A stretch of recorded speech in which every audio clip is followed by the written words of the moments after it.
Olá, pessoal! Me chamo Ana Carolina Miller. Juntamente com os meus colegas Eduarda, Eduardo, Jonathan, José Matias e Emanuela, iremos apresentar uma revisão sobre o artigo Diabetes mellitus em cães e gatos, revisão de literatura, na disciplina de Bioquímica Veterinária, coordenada pelo professor Diego Prado de Vargas. A apresentação do trabalho foi dividida conforme este cronograma, iniciando pela introdução, após etiologia, fisiopatologia, sinais clínicos, diagnóstico, tratamento, conclusão e referências. Bom, falando um pouco sobre a introdução, o diabetes mellitus ele é um distúrbio endócrino complexo. Ele é causado pela incapacidade de secretar insulina. A causa é hiperglicemia e glicossúria.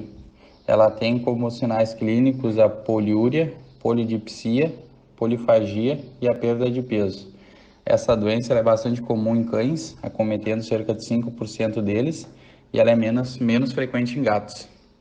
A falta de insulina faz com que os músculos, a gordura corporal e o fígado não consigam captar glicose para gerar energia, não sendo aproveitada e acabando acumulada na circulação sanguínea. Existem inúmeros fatores que facilitam o desenvolvimento dessa doença. Entre eles, os mais comuns é a pancreatite, insulinite, imunomediada, obesidade, infecções, antagonismo hormonais, insuficiência renal e cardiopatias. As fêmeas são 2 vezes mais predispostas que os machos, devido ao antagonismo crônico à insulina, desenvolvido especialmente durante o diestro.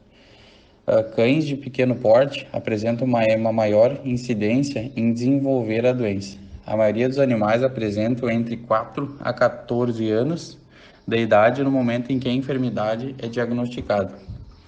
Devido à semelhança com outras doenças e os sinais clínicos que são inespecíficos, a diabetes mellitus pode ser facilmente confundida. Os primeiros 6 meses são decisivos para o controle da doença.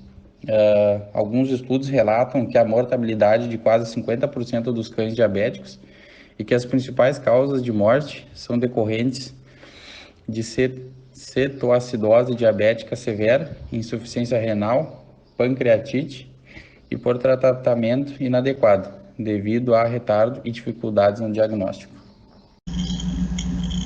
Etiologia. Diabetes mellitus tipo 1 depende de insulina, ocorrendo em animais com alta concentração de glicose sanguínea, não conseguindo responder ao aumento da glicemia frente à liberação de insulina. O diabetes mellitus tipo 2 se caracteriza por uma alta concentração de glicose no sangue frente a uma concentração de insulina normal ou elevada, sendo a liberação retardada de insulina endógena após o estímulo com a glicose. Em condições antagônicas, drogas e pancreatite ocasionam a iniciação ou progressão da diabetes em cães, havendo um resultado de perda da função das células beta, hipoinsulinemia, problema com o transporte de glicose, acelerando a gliconeogênese e glicogenólise hepáticas, levando ao desenvolvimento de hiperglicemia e glicosúria, quando os valores da glicemia ultrapassam o limiar de reabsorção renal. O diabetes tipo 1 é raro em gatos. Em alguns gatos, a insulite é um marcador da doença medida por resposta imune. Apenas 80% dos gatos sofrem de diabetes tipo 2, sendo consequência da ação da insulina em fígado, músculo e tecido adiposo, resistência à insulina e insuficiência de células beta. Fisiopatologia. A diabetes mellitus é uma síndrome que compromete o metabolismo dos carboidratos e, consequentemente, das gorduras e proteínas. Ela pode ser tratada com terapia de insulina, terapia dietética junto com exercícios físicos e drogas hipoglicemiantes. E ela age de 2 formas. Ela tem do tipo 1, que é a falta de secreção de insulina, que emagrece, e do tipo 2, que é a resistência à insulina, que engorda. A diabetes mellitus pode ser conceituada como uma alteração metabólica caracterizada por hiperglicemia e glicosúria. refletindo uma distorção no equilíbrio entre a utilização de glicose pelos tecidos, liberação de glicose pelo fígado e produção e liberação de hormônios pancreáticos, da hipófise anterior e da suprarrenal. A diabetes mellitus é uma doença endócrina crônica que ocorre em cães e gatos. Está caracterizada por um aumento de açúcar no sangue, hiperglicemia, e resulta de uma deficiência em produzir insulina suficiente para as necessidades do animal, ou numa incapacidade de utilização da própria insulina. A polifagia da diabetes mellitus se desenvolve quando a falta de insulina ou de sua ação e a glicose permanece incapaz de penetrar no espaço intracelular, por maior que seja o conteúdo ingerido da insulina. A primeira reação do organismo frente a essa alteração é a elevação dos níveis sanguíneos de glicose.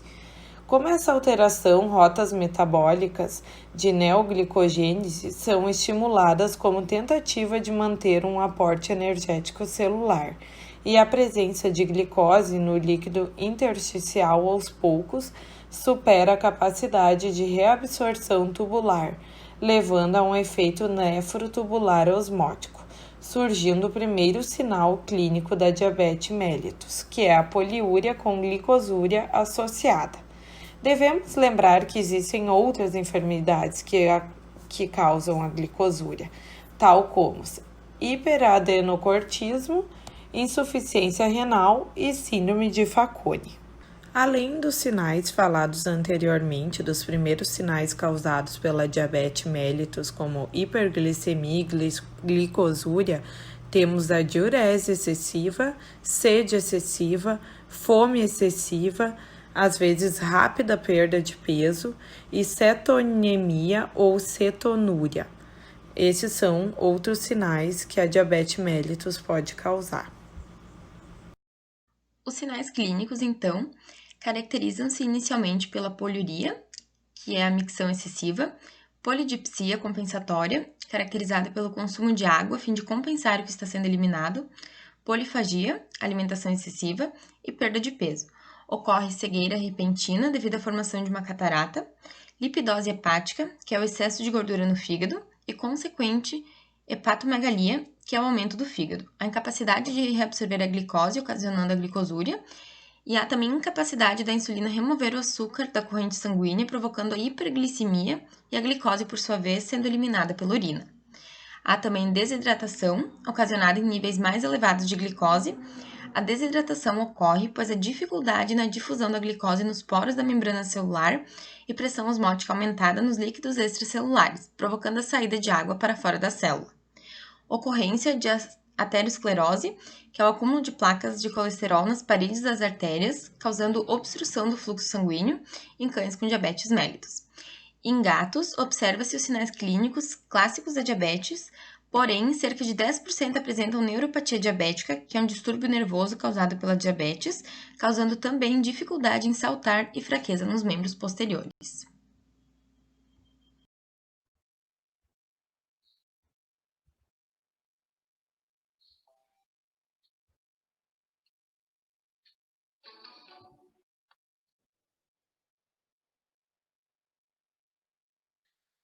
Dando continuidade, então, à apresentação, né, o meu nome é Eduardo Antônio Giongo, e vou falar sobre o diagnóstico, então, da diabetes mellitus. Então, devido a sinais clínicos inespecíficos, é necessário a realização de uma boa anamnese e exame físico em animais com suspeita de diabetes mellitus, para que não seja confundido com outras doenças. Então, é muito importante que o proprietário, então, do animal, né, do paciente, informe ao veterinário, né, sobre os sintomas do seu animal, para poder, então, ajudar a formar um bom histórico, dando uma ideia de onde focar inicialmente. Então, isso é muito importante. Os sinais clínicos começam a se manifestar quando as concentrações de glicose sanguínea superam o seu limiar renal de absorção. que é em torno de 180 a 220, né? Então, e uma das complicações então mais frequentes é a formação de cataratas, causando então cegueira de rápida evolução. As alterações então encontradas no exame físico irão depender da gravidade da doença e de existência de complicações. O diagnóstico de diabetes mellitus requer a presença de sintomatologia característica associada a uma hiperglicemia de aparecimento agudo e persistente e de glicosúria. Então, é muito importante também outros sintomas, como, por exemplo, a poliúria, a polidipsia, a polifagia. Então, também são sintomas muito importantes que fazem parte então desse contexto.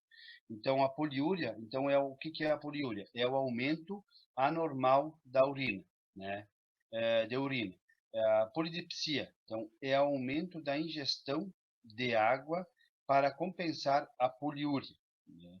E a polifagia é o aumento anormal do apetite e ingestão de alimentos compensatórios, da perda no caso de energia. E a glicosúria, então, é a glicose, então, encontrada na urina. Alguns animais com situação de estresse podem apresentar hiperglicemia, mas não apresentam glicosúria. Neste caso, podemos utilizar o teste de fructosamina para distinguir se for diabetes ou estresse. Então, é muito importante a gente poder, então, usar esse teste da fructosamina, então, que, na verdade, é uma das principais ferramentas de controle a longo prazo da glicemia em animais diabéticos. Então, o que é? É uma proteína glicosada, né? Resultante de uma reação não enzimática e irreversível entre a glicose e as proteínas séricas. Então, dependendo como estão os níveis, se esses níveis estiverem elevados de fructosamina, na verdade indicam hiperglicemia crônica nos últimos 7 a 9 dias. Então, e aí se confirma realmente que não é de estresse, que é de diabetes mellitus.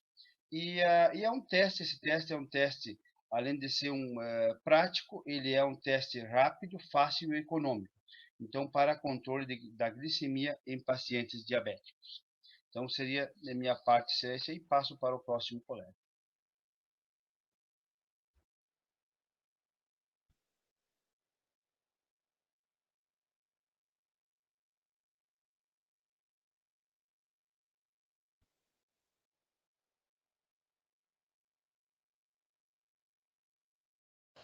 Então, o tratamento ele é semelhante ao da medicina humana.